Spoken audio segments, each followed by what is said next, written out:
इस वक्त मैं गार्डन गैलेरिया मॉल में मौजूद हूँ और यहीं पर 25 तारीख की रात को जो लॉस्ट लेमन बार आप देख पा रहे हैं, यहीं पर ब्रजेश राय नाम का एक शख्स अपने कंपनी के कुछ लोगों के साथ पार्टी करने के लिए आया था। तभी यहाँ पर पैसे के लेन देन को लेकर जो बार के लोग हैं उनसे और ब्रजेश राय और उनके साथियों के साथ विवाद हो गया, जिसमें जो बार के लोग हैं उन्होंने ब्रजेश राय को बुरी तरह से मारा।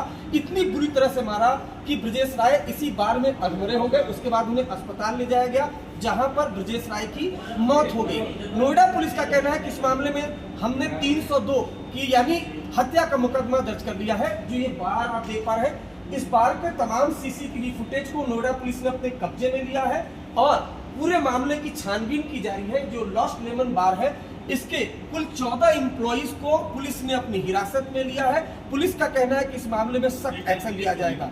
अरविंद ओझा, नोएडा, आज तक। जी हमारे साथ है सर, ये किस तरह से वारदात हुई? बेहद सनसनीखेज ये वारदात है, पीट कर एक शख्स को बार में मार दिया गया।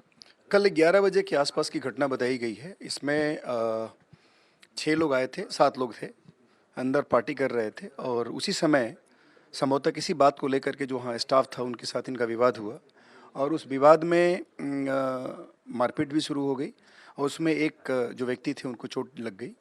उनको तत्काल वहाँ अस्पताल ले जाया गया, जहाँ उनको डिक्लेयर कर दिया डेड। हम लोग तत्काल हम लोगों को जो एफआईआर मिली, हम लोगों ने उसमें एफआईआर लॉन्च कर ली है और जितना स्टाफ वहाँ मौके पे था सबको हम लोगों ने राउंड अप कर लिया इमीडिएटली। एक बात बताइए कि ये जो मॉल है उसके ठीक नीचे पुलिस चौकी है और गश्त रहती है, इतने में ऐसी गुंडई की किसी की हत्या कर दी रही है सिर्फ पैसे के विवाद में? डर नहीं? देखिए मतलब मारपीट वहाँ पे हुई थी। अब तक का जो एविडेंस मिला है उसमें मारपीट वहाँ हुई थी और उसके बाद उनको वहाँ से अस्पताल ले गया गया था और बाकी हम लोग को सूचना जब मिली हम लोग तत्काल वहाँ पे इंटरवीन किया। जो भी हमारा हमसे एक्सपेक्टेड था, हमारी जो कार्रवाई करनी थी हम लोगों ने कार्रवाई करी है। लेकिन ये इमीडिएटली जो वहाँ पे घटना घट रही थी उस समय पुलिस को सूचना नहीं थी और एक बहुत बड़ा एरिया है ये और वहाँ पे हमारी पुलिस लगातार चारों तरफ घूमती रहती है।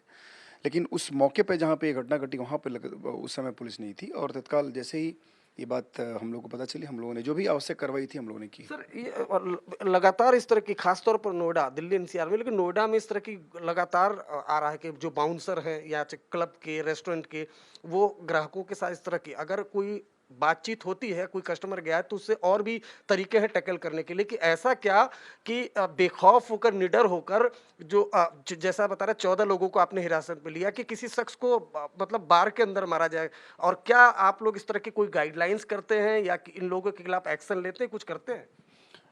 देखिए अरविंद जी, हम लोग लगातार ये प्रयास करते हैं कि जहाँ भी इस तरह की एक्टिविटीज़ हो, जहाँ पे मारपीट के चांसेस होते हैं, खास करके जो बार और रेस्टोरेंट्स हैं, वहाँ पे हम लोग लगातार सबके साथ मीटिंग्स करते हैं। जो ओनर्स होते हैं उनको समझाने का प्रयास करते हैं। जिस कंडीशंस में उनको ये एक्टिविटी चलाने के लिए परमिशन दी गई है उसका कंप्लायंस हो रहा है कि नहीं, इसका हम लोग कंटिन्यूअस वेरिफिकेशन करते हैं। प्रयास हमेशा ये होता है कि सब कुछ नियम कानून से चले और जहाँ भी वायलेशन रिपोर्ट होती है इमीडिएटली हम लोगों ने उसमें एक्शन भी लिए हैं। बहुतों के खिलाफ हम लोगों ने एक्शन लिए तो हैं। ये भी लगता है कि सर उस खास तौर पर उस मॉल में काफी क्लब और बार रेस्टोरेंट हैं जो तमाम नियम कानून की धज्जियां उड़ा के देर रात तक चलते रहते हैं वहां पर।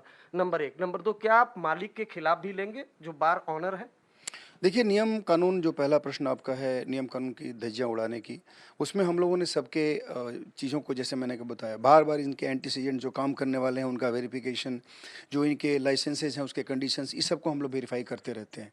उसके अतिरिक्त कभी अगर कहीं गलती पाई जाती है, इसमें हम जो स्थानीय यहाँ के डिस्ट्रिक्ट एक्साइज की टीम होती है जो लाइसेंसिंग इनके प्रोसेस में काम करते हैं, उन लोग को भी लगातार हम लोग अपने साथ लेकर के चेक करते हैं और उनसे भी हम लोग लगातार टच में रहते हैं कि कहीं कोई अगर गलती हो रही हो तो हम लोग को बताया जाए, उसमें कार्रवाई की जाएगी। सर दूसरा स्टूडियो से सवाल आ रहा है, जैसा कि इन्होंने बताया शुभांकर कि पैसों का हुआ था।